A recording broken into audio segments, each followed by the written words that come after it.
Ассаламу алейкум, эфирде жаңалықтар информациялық бағдарламасы.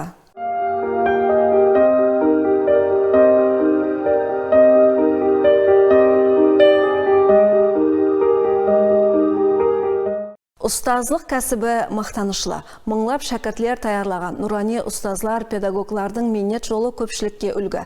Қарақалпақстан Республикасы педагогикалық шеберлік орайында өткерілген іләж осы мазмұнда болды.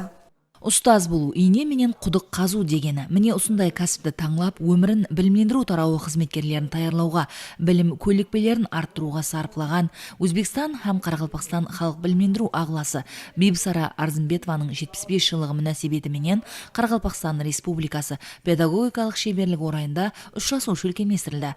30-дан зият методикалық қолданбалар, 27 алдыңғы педагогикалық технологияларды ғалабаластырған ұстаздың өмір жолы істеген қызметлері орайда кәсіптік шеберлігін арттырып отырған ұстаз педагогларға үлгі етілді. 25 жылдан берлі апамызбенен біргелікте істесіп келатырман.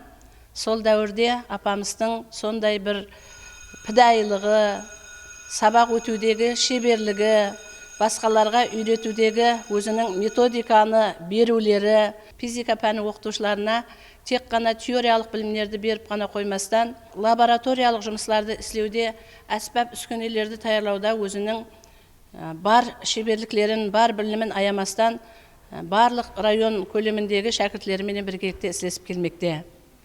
Бибісара апа сондай ұстаз, пидайы ұстаз.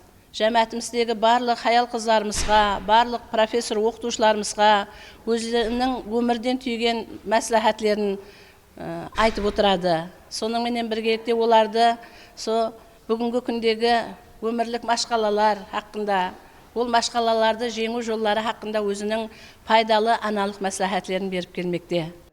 Әлбетте, инсанның жәмиет рауажану ұшыны жұмсаған күш-жігері міне осылайынша қадірленсе, пидайы кәсіп иелері көбейеді.